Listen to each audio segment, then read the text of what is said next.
Hello, welcome to my YouTube channel pharma classes. हम पढ़ रहे हैं बी फार्मेसी 8 सेमेस्टर का ही subject that is social and preventive pharmacy को, जिसका हमने मॉड्यूल 1 का चैप्टर सेकंड जो है सोशल एंड हेल्थ एजुकेशन को स्टार्ट किया हुआ है।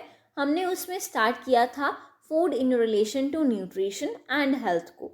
ठीक है, उसमें हमने अपनी पिछली वीडियो में टॉपिक कवर कर लिया था कि इंट्रोडक्शन क्या है, न्यूट्रिशन क्या होता है, फूड क्या है, क्या क्या रोल है जो फूड एज अ न्यूट्रिशन जो हमारी बॉडी में प्ले कर रहा है। ठीक है, हमने उसको कवर कर लिया था, जिसकी वीडियो का लिंक आपको डिस्क्रिप्शन बॉक्स में मिल जाएगा।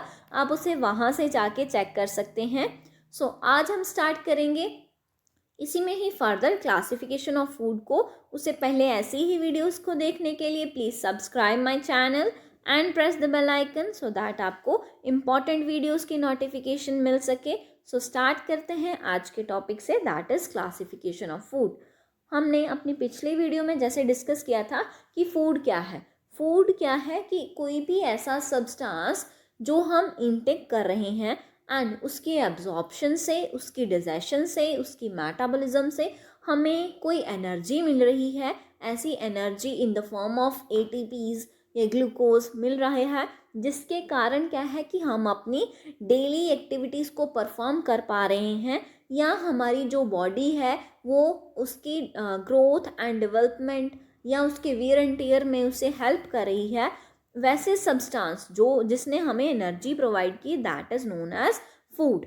ठीक है, अब फूड जो है वो मैक्रोन्यूट्रिएंट्स में भी हो सकता है एंड माइक्रोन्यूट्रिएंट्स भी हो सकते हैं। मैक्रोन्यूट्रिएंट्स क्या होंगे, जो हमें इसेंशियली चाहिए एंड ज़्यादा अमाउंट में जो न्यूट्रिएंट्स चाहिए, दैट इज अर मैक्रोन्यूट्रिएंट्स। ठीक है, जो हमें कम अमाउंट में चाहिए जैसे विटामिन्स, मिनरल्स, वो क्या है कम अमाउंट में चाहिए हमें, हम उन्हें क्या बोलेंगे, माइक्रोन्यूट्रिएंट्स। ठीक है, अब हम इसी में ही देखेंगे कि फूड की क्लासिफिकेशन कैसे कैसे है। हम मेनली यहाँ पे देखेंगे केमिकल कंपोजिशन के अकॉर्डिंग। ठीक है, the main source of food is from plants and animal sources. सबसे मेन सोर्स क्या है हमारे पास फूड का, प्लांट्स हैं एंड एनिमल्स हैं, इन दोनों में से ही हो सकते हैं सोर्सेस। ठीक है, it mainly consist of nutrients like carbohydrates, proteins, fats, vitamins, mineral salts and water. ठीक है, अब कौन कौन से न्यूट्रिएंट्स हो सकते हैं जिसमें हमारे मैक्रो एंड माइक्रो दोनों ही इंक्लूड हो जाएंगे। मैक्रो न्यूट्रिएंट्स में एग्जांपल जैसे कार्बोहाइड्रेट्स हो गया, प्रोटीन्स हो गया। ठीक है, जो माइक्रो न्यूट्रिएंट्स होंगे उसमें हमारे पास विटामिन्स, मिनरल्स, सॉल्ट्स आ जाएंगे। ये सारे हमारे पास माइक्रो न्यूट्रिएंट्स में आ जाएंगे। ठीक है, हम इसमें देखेंगे इन न्यूट्रिएंट्स की ईच एंड एवरी न्यूट्रिएंट को हम डिटेल में डिस्कस करेंगे। उसमें देखेंगे कि क्या न्यूट्रिएंट्स वो होते हैं। ठीक है, देन हम देखेंगे उसकी क्या रोल है बॉडी में हमारी, एंड अगर उसकी डेफिशिएंसी हो जाती है तो क्या दिक्कत आएगी। ठीक है, so classification of food according to the chemical composition of its prime importance, hence it is discussed below. Okay, हम क्लासीफाई कर रहे हैं फूड को according to its chemical composition. ठीक है, फर्स्ट है इसी में हमारे पास कार्बोहाइड्रेट्स। अब कार्बोहाइड्रेट्स क्या होते हैं, नेम में से ही हमें पहले इसकी केमिकल कंपोजिशन पता लगेगी, दैट इज कार्बोहाइड्रेट्स। हाइड्रेट्स क्या है हमारे पास, वाटरेट। ठीक है ना, वाटर का फॉर्मूला क्या होगा, इसमें क्या क्या इंक्लूड होता है, हाइड्रोजन एंड ऑक्सीजन सब। अब कार्बो मीन्स कार्बन भी इंक्लूड है, hydrates means hydrogen and oxygen भी इंक्लूड है। इसी में ही हमारे पास 3 एलिमेंट्स जो है इंक्लूडेड है, that is carbon, hydrogen and oxygen.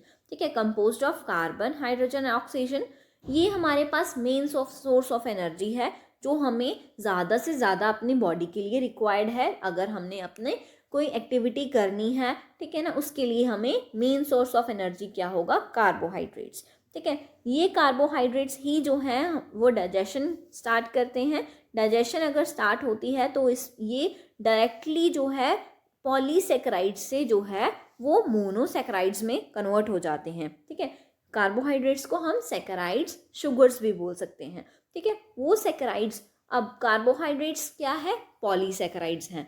ठीक है, इसमें स्टार्च हो सकता है, सेलुलोज हो सकती है। ठीक है, अब वो किस में कन्वर्ट हो रहे हैं, ग्लूकोज में, फ्रक्टोज में कन्वर्ट होंगे।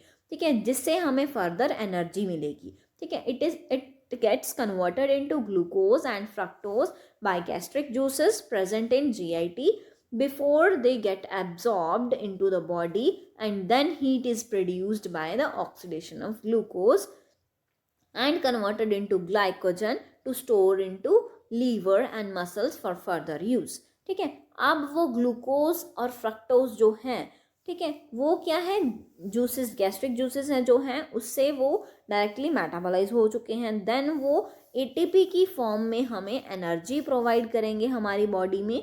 ठीक है, देन जो एक्स्ट्रा ग्लूकोज होगा हमारी बॉडी में वो स्टोर हो जाएगा इन द लीवर और इन द मसल सेल्स।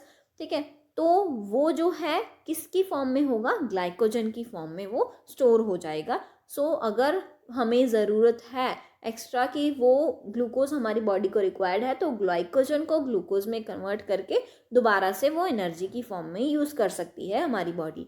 ठीक है, so carbohydrates is the main source of energy. Okay, next है हमारे पास मेजर सोर्सेज ऑफ कार्बोहाइड्रेट्स। कौन कौन से सोर्सेज हैं, हम अब हमें कार्बोहाइड्रेट्स रिक्वायर्ड हैं जिससे हमें एनर्जी मिल पाए।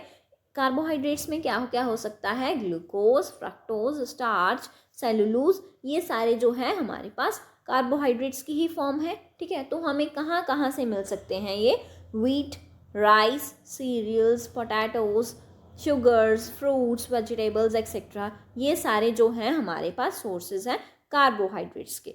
अब नेक्स्ट है हमारे पास कौन कौन से फंक्शंस हैं इसके, ये हमारे पास मेजर रोल प्ले कर रही है एनर्जी प्रोवाइड करने में। ठीक है, देन ये फाइबर्स की तरह भी सर्व कर रही हैं एंड हमारे बॉवल मूवमेंट को अच्छा बनाए रखने में हेल्प करती है।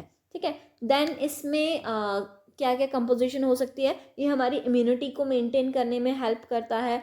देन हो सकता है इसमें कि जैसे इसके शुगर्स हैं राइबोज, डी ऑक्सी राइबोज, वो जो है वो इंक्लूडेड होते हैं हमारे डीएनए और आरएनए में। ठीक है, तो ये जो है हमारी बॉडी में काफ़ी रोल प्ले करती है जैसे हमने जो डिस्कस किए हैं। ठीक है, बट अगर हमें ये प्रॉपर अमाउंट में ना मिले कार्बोहाइड्रेट्स, तो हमें कौन कौन सी डेफिशिएंसीज हो सकती हैं। ठीक है, पहले तो क्या है, ये एनर्जी प्रोवाइड कर रहे हैं, अगर हमें एनर्जी नहीं मिलेगी तो क्या होगा कि हमें वीकनेस आनी स्टार्ट हो जाएगी। इट मीन्स क्या है, सबसे पहला क्या डेफिशिएंसी का सिम्टम हुआ कि वीकनेस होगी। ठीक है, देन बवल मूवमेंट जो है हमारी वो अच्छी थी, मीन्स पेरिस्टाल्टिक मूवमेंट थी। ठीक है, बट अब क्या है, कॉन्स्टिपेशन हो जाएगी अगर हमें कार्बोहाइड्रेट्स नहीं मिले। ठीक है, देन क्या है, loose skin and dry skin हो जाएगी। ठीक है, डेफिशिएंसी से जो स्किन है वो ग्लोई नहीं रहेगी। ठीक है, ये सब जो है डेफिशिएंसीज हो सकती हैं इसकी। सो ये हमने आज कवर कर लिया है कार्बोहाइड्रेट्स को। नेक्स्ट हम स्टार्ट करेंगे इसका ही next nutrient that is proteins को, उसकी क्या डेफिशिएंसीज हैं, उसके क्या रोल्स हैं, उसे हम डिस्कस करेंगे। So thank you for watching this video. Please like the video, subscribe the channel and press the bell icon. Thank you.